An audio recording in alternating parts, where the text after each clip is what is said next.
The night under the bridge was more than just dark. It was a kind of silence that knew too much.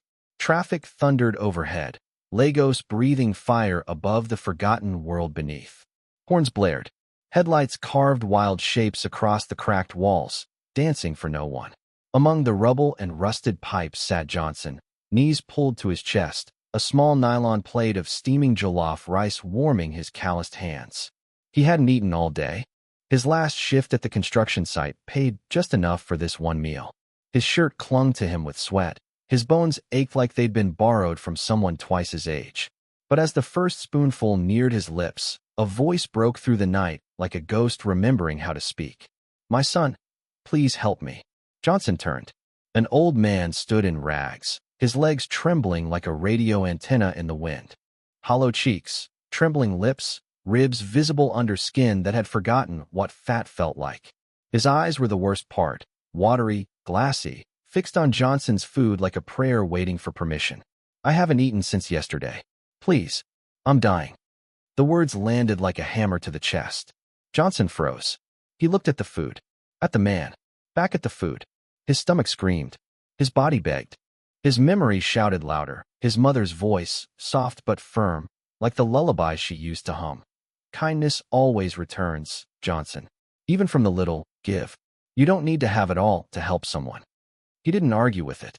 He just exhaled and handed over the food. "Here, Bubba, eat." The old man collapsed more than sat, clutching the plate like salvation had been handed to him in tomato sauce and rice. He devoured it, eyes wet, whispering thanks with every mouthful. Johnson watched, hungry, but not regretful. What he didn't know, what no one under that bridge knew, was that across the road, in a black SUV under a tired streetlight, someone else had watched too. The man in the passenger seat wore power like a second skin. A tailored suit, a wristwatch that cost more than most houses. But his eyes were fixed on Johnson like he'd just seen something holy. Williams Donald, billionaire, CEO of the Williams Group. The kind of man who could move markets with a sigh.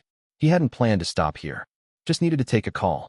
But when he glanced out the tinted window and saw a homeless boy giving up his only meal, something in his chest moved. And not gently. He and his wife had spent years chasing the echo of a child they never had. Doctors, specialists, prayer warriors. None could deliver what money couldn't buy. But here, on this cracked Lagos sidewalk, he saw something he hadn't felt in a long time. "Hope, driver," he said quietly, eyes still locked on Johnson. "Wait." When the old beggar had finished eating and limped into the night, Johnson sat back down, knees hugged to his chest, stomach still empty. He didn't hear the SUV door open, didn't notice the footsteps approaching. Not until a voice, low, firm, unfamiliar, said his name. "Johnson." He jumped, turned, stared. A tall man stood before him, partly swallowed by shadow, but not by presence. Johnson stiffened, instinct flashing panic. Police? Trouble? Had helping a beggar somehow broken a law? "Don't be afraid," the man said, stepping closer. "I'm Williams Donald." The name hit like thunder. He'd heard it whispered at sites, seen it on posters half covered in grime. People wrapped food with pages from newspapers with that face. And now, that man was here, speaking to him. "I saw what you did for that old man," Williams said. "Why?" Johnson lowered his gaze. He was hungry. I had food. That was all I had, sir." But he needed it more. Silence stretched. "Where are your parents?" Johnson's throat closed. The pain never got smaller. It just settled in different corners. "They died 2 years ago. Car accident. My uncles took everything. I live here. Work construction for daily pay." Williams didn't speak. Not immediately, but his fists clenched at his sides. "Then, your kindness has paid off tonight." Johnson looked up, blinking fast. "Sir?" Williams knelt slightly, voice soft, but shaking. "Will you be my son?" The world seemed to stop. Johnson's breath caught. His mind spun. Was this real? But before the question could fully form in his brain, movement in the shadows cut the moment in half. A figure, tall, still, watching from beneath the bridge's edge. A voice followed. Cold, familiar. "So this is where you've been hiding, Johnson." Johnson turned. His body froze. Uncle Matthew. The man who took his father's car and sold it. The man who told him he was worthless. The man who left him here. Matthew stepped out from the shadows, smiling like he'd found his favorite pawn shop open late. Found yourself a new daddy, he sneered. You think it's that simple? You belong to the streets, boy. That's where I put you. That's where you'll stay. William stood, tall, unshaken. Who are you to speak to him like that? Family, Matthew replied, adjusting his threadbare shirt. Blood. And this boy owes me. His father owed me. He's cursed. Trouble follows him. Williams's eyes narrowed. No. What I see is a young man with more heart than most people I've met. He gave his only meal to a stranger. That's not a curse. That's greatness waiting to happen. Matthew laughed, dry and bitter. Take him then. But don't say I didn't warn you. He disappeared into the night. Johnson collapsed inwardly. Shame, fear, doubt swirling like smoke. What if his uncle was right? Everyone he loved had been taken. Maybe he was cursed. Sir, maybe you shouldn't help me. Williams's hand landed firm on his shoulder. Don't you believe that? You're not cursed, Johnson. You're chosen. Something inside cracked and warmed. Tears ran silently down Johnson's cheeks as he whispered, Yes, sir. I'll be your son. That night, the bridge behind him, Johnson entered a black SUV and a new life. But what he didn't know, what none of them saw, was that Uncle Matthew hadn't vanished. He was making a phone call. He's with some rich man now, he said coldly. We're not letting that gold slip. Tell the others. We have work to do. On the other end, a low chuckle. If the boys found gold, the voice replied, we'll dig it out of him, one way or another. The SUV glided through the glowing streets of Lekki, its leather seats a world away from the cracked concrete Johnson had just left behind. He sat silently, hunched near the window, as though the softness might reject him if he leaned back too far. Every now and then, he glanced at his reflection. Torn collar, dust-streaked face. But in his eyes, a flicker of something new. Disbelief, maybe, or hope, cautiously peeking through. Beside him, Williams Donald remained quiet, his phone buzzing with ignored calls. The billionaire wasn't in the habit of explaining himself. But tonight, silence felt too loud. You'll need a bath, he finally said, a proper meal, and rest. Tomorrow, your life begins again. Johnson could only nod. His voice, like the rest of him, hadn't caught up yet. The SUV slowed before a mansion too large to be real. Gold trim, white walls, trimmed hedges under lights that seemed to hum with privilege. Johnson hesitated at the steps, still not sure if he should take off his shoes or his entire identity. He followed Williams up the marble stairs, every step echoing like a question. The door swung open, and with it, the next chapter. An elegant woman stepped into the light. Anita Donald. Tall, graceful, and carrying sadness the way some women wear pearls, quietly, but always. Her eyes landed on the boy, then moved to her husband. Who is this? She asked softly. Williams didn't blink. Our son. The words hung like incense in a cathedral, fragrant, foreign, sacred. Anita didn't argue. She stepped forward, knelt down despite the silk of her gown, and placed her hands on Johnson's cheeks, not caring about the dirt. Welcome home, my son. That night, the boy who once slept beside rats and rain was washed, fed, and laid in a bed that felt like floating. His stomach was full. His eyes, finally, closed. But somewhere across town, Uncle Matthew wasn't sleeping. He sat in a dimly lit room, a bottle of cheap gin between him and two men who looked like they'd never been invited anywhere. One had a scar running from his cheek to his collar. The other cracked his knuckles every 30 seconds like punctuation. He's in the lion's den now, Matthew muttered, getting fed like royalty. So, said the scarred man, let him be. Matthew slammed the table. You don't get it. That boy rises, and everything I did comes out. The car, the money, the lies. He's a threat. He leaned back, eyes cold. We're not letting this go. Days turned to weeks. Johnson's life transformed with clinical precision. Tutors arrived. Schedules were drafted. Books appeared like miracles. Anita often sat beside him at night, listening as he told stories of underbridges and hunger. She would cry quietly, not because she pitied him, but because she saw her son in his pain. Williams didn't show emotion easily, but he showed up. Every day, checking homework, asking questions, reminding Johnson, without needing to say it, you belong here. And Johnson, he rose, like sun on broken stone. He studied hard, laughed louder, slept peacefully. The mansion, once quiet as a chapel, now echoed with joy. But far beyond those gilded gates, Matthew and his men watched. They learned his routes, his classes, his driver's face. They waited. One afternoon, Johnson burst into the living room holding a notebook. "Mama," he said, the name now second nature. "I passed. My tutor says I can make it into university." Anita dropped her flower arrangement and hugged him so tight, he thought his ribs might crack. "You've made me the happiest mother alive," she whispered. He smiled, not because she said it, but because, deep inside, he believed it. Outside the mansion, a black car idled quietly. Matthew sat inside, watching the window. He dialed. "Tomorrow night," he said. "The boy leaves that house. He's ours." The next evening, Johnson insisted on walking home from his tutor's place. It wasn't far, just a few blocks. He wanted to feel the night again, this time as someone free. His steps were light, his backpack light, his heart full, until a car slowed beside him. The back door opened. "Johnson," that voice. Uncle Matthew leaned out, smiling like a trap dressed in Sunday clothes. "Get in. We need to talk." "I don't want to talk to you," Johnson said, taking a step back. Matthew's smile didn't waver. "You think that Billionaire makes you safe? That his mansion makes you family? Don't forget your blood, boy." From behind him, two men emerged. Familiar. The scar. The cracked knuckles. Johnson tried to run, but fear is heavy. A hand grabbed him. Another silenced his cry. The car swallowed him whole. The mansion faded in the distance. He woke tied to a wooden chair in a warehouse that smelled like rust and failure. Ropes cut into his wrists.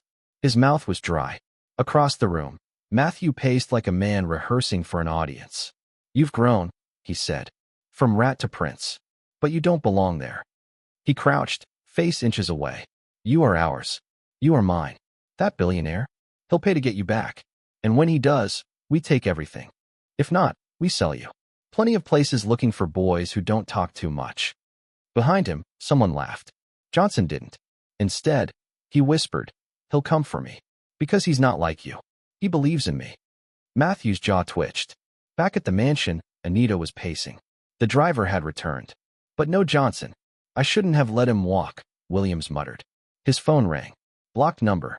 "Who is this?" he snapped. "You know who," said Matthew. 50 million naira. Or your little charity case disappears forever." The line went dead. Anita gasped. Williams stood. A different man now. One who built empires and could break people who threatened them. "Call the police," he said. "And get the car." Back in the warehouse, Johnson prayed. He thought of his mother. Of the old man he once fed. "Kindness always comes back," he whispered. "Let it come back tonight." Outside, thunder rolled. A car pulled up. Headlights pierced the dark. A door slammed. And then, footsteps. The warehouse door creaked open with the sound of metal remembering better years. Rain whipped against the broken windows. Inside, everyone froze. A tall figure stepped in, flanked by two men in black suits. His coat was soaked. His eyes, fire. Williams Donald didn't speak right away. He didn't need to. His presence hit the room like a gavel. "Let the boy go," he said finally. Calm. Absolute. The kidnapper stiffened. Matthew's forced grin cracked like old paint. "Billionaire," he said, feigning cheer. "You came. I knew your money would drag you here." He gestured toward Johnson, still tied to the chair. 50 million. Or we find another use for him." Williams stepped forward once. His guards moved with him, slow, silent, guns now visible. "You think my son's life can be measured in naira?" Williams said. Matthew's smile faded. "He's just a street rat," he spat. "You don't know him." Williams didn't blink. "I know enough. He gave away his last meal to a stranger. That's all the CV I need." One of the kidnappers moved. Fast. A flash of metal, a knife, aimed at Johnson's throat. The crack of a warning shot split the air. One of Williams's men had fired, inches from the attacker's foot. Silence slammed into the room. "Try it," the guard said coldly. "See if you live long enough to regret it." In that moment, Johnson moved, twisting hard. The old chair groaned, cracked, toppled sideways. The ropes loosened. His hand slipped free. Williams crossed the space in 3 steps. Grabbed Johnson. Pulled him close. "I've got you, son," he whispered. "Don't let them leave." Matthew screamed, wild now. "Grab them." But none of the men moved. Not with guns trained on them. not with their so-called leader unraveling. Williams turned to them, voice like thunder. Touch my son again, and you'll answer not just to me, but to every courtroom I own. One by one, weapons dropped. But Matthew wasn't done. He lunged, screaming, eyes wild with something deeper than greed. He didn't reach them. The guards tackled him, drove him to the ground, handcuffed him like a mutt that bit too many times. Police sirens howled in the distance. Johnson leaned against Williams, trembling, not just from fear, from release. It's over, Williams said softly. You're safe now. And for the first time since the accident, Johnson cried without hiding. The case moved fast. Matthew and his men didn't stand a chance. The evidence was enough to sink a fleet. Johnson testified. Calm, brave, honest. And when the verdict came, something inside him, something old and rusted, finally broke. The chains of his past. Williams and Anita didn't let go. They enrolled him in the best preparatory program. Tutors, coaches, even a therapist, though Johnson didn't understand what to say at first. I'm not broken, he told the woman with the kind eyes. No, she replied. But sometimes, even strong people carry pieces they shouldn't. It made sense later. He studied hard. The boy who once begged for coins now solved math problems in the back of a Mercedes. When his university admission came, top scores, full scholarship, Anita cried again. This time with pride, not pity. You've made us proud, she whispered, hugging him tight. Johnson entered university to study accounting. First day, he walked in with his shoulders back and his chin high. He wore a clean shirt, carried new books, but still remembered the boy under the bridge. He carried that boy with him, as fuel. The years passed like breath. Exams, internships, sleepless nights, victories. He graduated top of his department. The day he received his certificate, standing on stage in cap and gown, he spotted Williams and Anita in the crowd. They were crying again. Johnson didn't hide his smile. He joined Williams' group soon after. Not as the boss's son, as a staffer. Entry level. Anonymous. Some employees whispered. The street boy? Why is he here? But whispers couldn't argue with brilliance. Johnson rose fast. Quietly. Precisely. Within 3 years, he was appointed company account officer. The tabloids called him the prodigy from the pavement. He didn't care. He still visited the underbridge sometimes. Left food, money, books. Never talked about it. Never took pictures. He remembered his mother's voice. Always. Kindness comes back. It did. In waves. He met Sophia at a summit in Abuja. She wasn't trying to impress anyone. She didn't need to. A financial analyst with a sharp mind and a laugh that made meetings feel like music. They debated interest rates like some people flirt. Their calls stretched into the night. She asked once, "What made you choose accounting?" He thought for a second. "Because numbers don't lie," he said. "People do." She didn't laugh. She understood. When Williams and Anita met her, they didn't hesitate. Williams only said, "She calms your fire without putting it out." The wedding was elegant but joyful. Lights, music, friends, family. At the altar, Johnson stood tall, clean cut, certain. Williams walked him down the aisle. Anita fixed his collar, whispering, "Your mother would be so proud." A year later, Johnson held twin daughters in his arms. Mimi and Mara. Pink blankets. Quiet hiccups. Everything soft. Sophia looked exhausted. Beautiful. Glowing. Anita wept. Williams stood speechless, staring at the babies like they were rare art he didn't know how to price. "Grandchildren," he said finally. "Ours." Johnson handed them over, gently. The circle had closed. The boy with no family had built his own. The mansion, once silent, now echoed with giggles and chaos. And Johnson? He stood on the balcony some nights, daughters in his arms, watching Lagos glitter beneath. From underbridge to university. From hunger to legacy. And still, deep inside, he whispered the words that started everything. Kindness always comes back. Johnson's rise wasn't just personal. It rippled. His work at Williams Group became legend. Audits sharpened. Systems streamlined. He cut costs, raised profits, uncovered a fraud ring so delicately that the CEO of a rival firm shook his hand at a gala and said, "I'm glad you're not on our board." But Johnson never gloated. Success, for him, was currency to be spent wisely, mostly on others. He funded scholarships quietly, sent anonymous donations to orphanages, Built a reading center in the slum near his old bridge, with no sign or plaque. The kids there just called it Johnson's house. But he wasn't chasing sainthood. He was just repaying a debt he could never quantify. Mimi and Mara grew fast, bold, curious, always fighting over who got to hold the calculator. Sophia laughed often. Anita, now fully grandmother mode, baked more than she advised. And Williams? He watched, silently proud, like a man who'd once made a single decision that changed 1,000 lives. Then came the summit in Kigali. Johnson had been invited to speak about financial inclusion in Africa. The hall was vast. Lights, cameras, ministers, bankers, dreamers.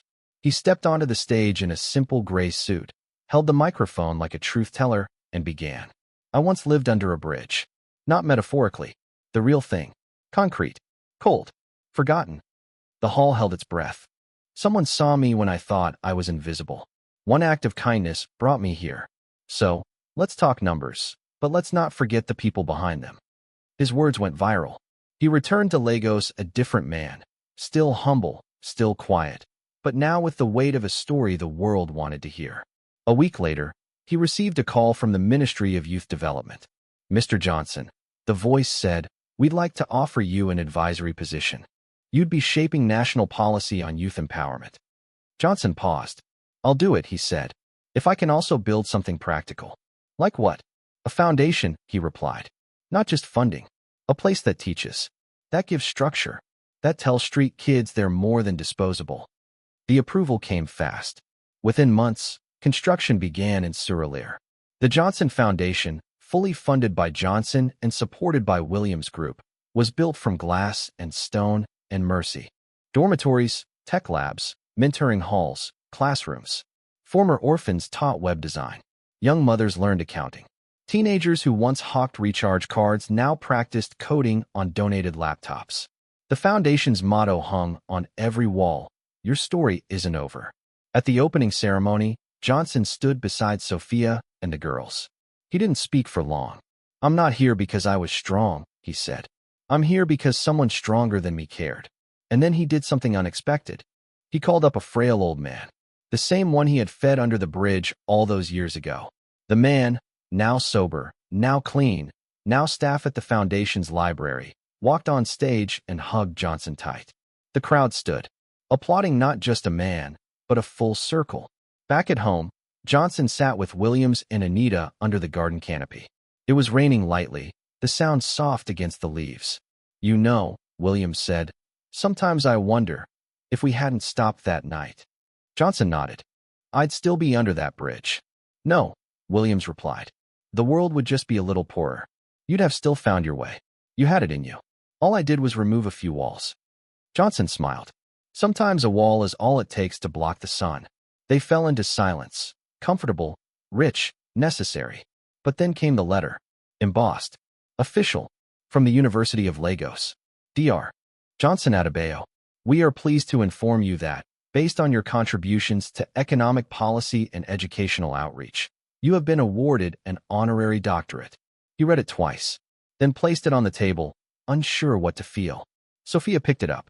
Read it. You okay? She asked. He nodded slowly. Just remembering my mother. She wanted me to finish school. She just didn't say how far. They celebrated quietly that night. No fanfare. Just cake, laughter, and two little girls in pajamas who didn't understand what a doctorate was, but knew their dad was a big deal. Weeks later, Johnson stood in full regalia at the convocation hall, giving a speech not from a podium, but from experience.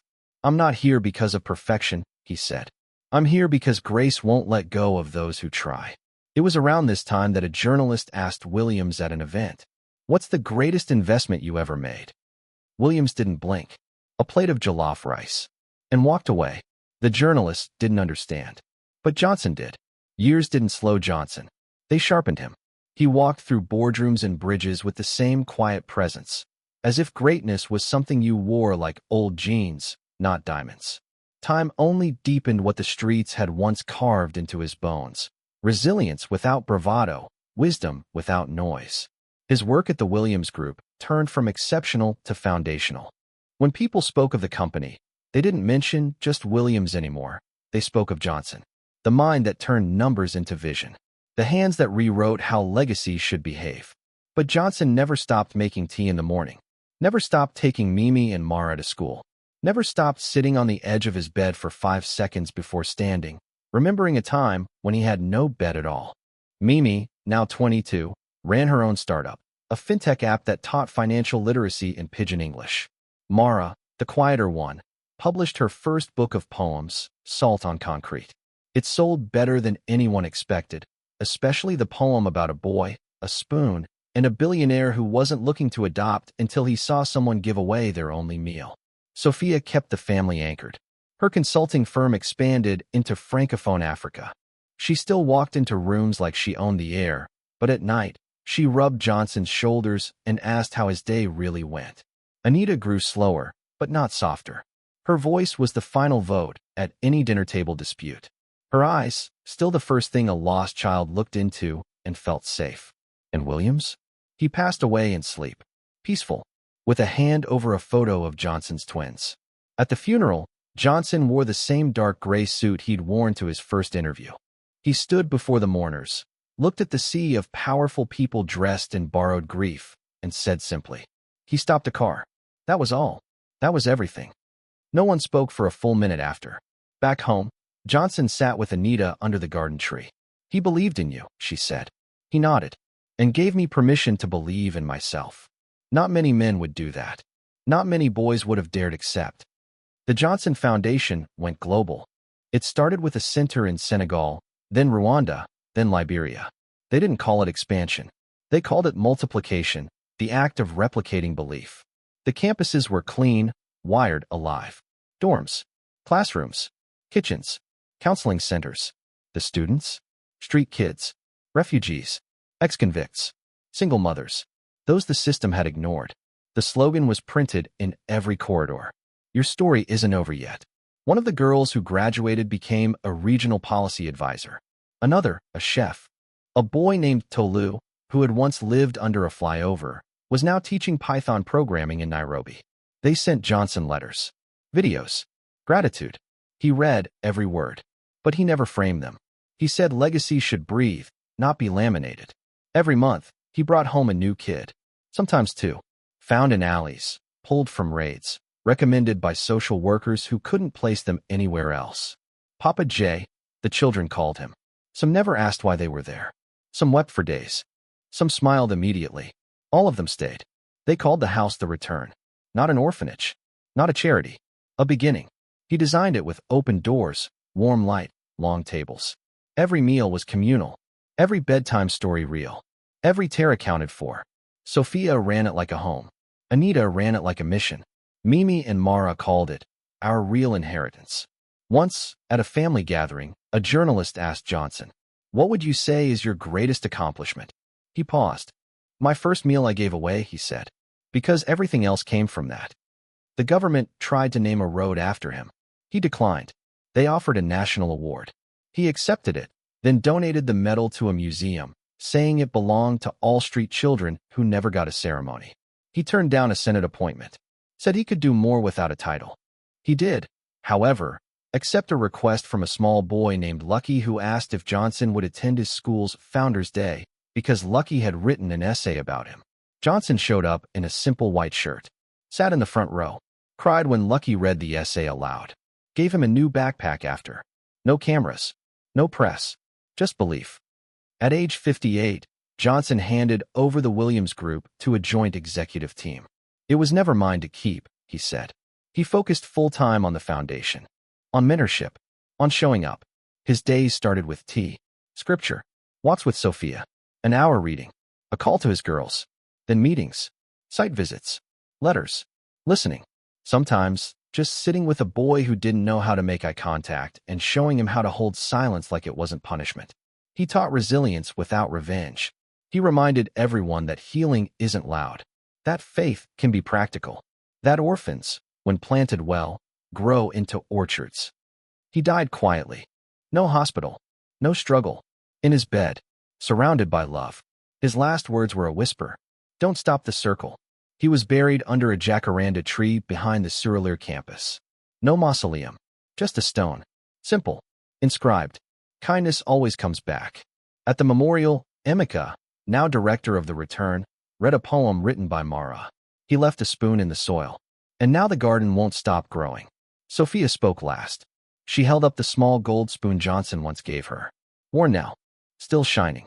He gave us this to remind us where it began, she said. But what he didn't know is that he became our beginning. And still, under that bridge, the bench he once requested remains. Unmarked. Wooden. Facing the sunset. People still sit there. Some say it feels like someone is watching. Not in fear. In faith. They say that on quiet evenings, if the wind is right, you can hear footsteps. Not coming toward you, but walking beside you. And every once in a while, someone sits, eats, and gives half away. And somewhere, far from noise and applause, a story begins again. Because kindness doesn't end. It just circles back, even when no one is watching.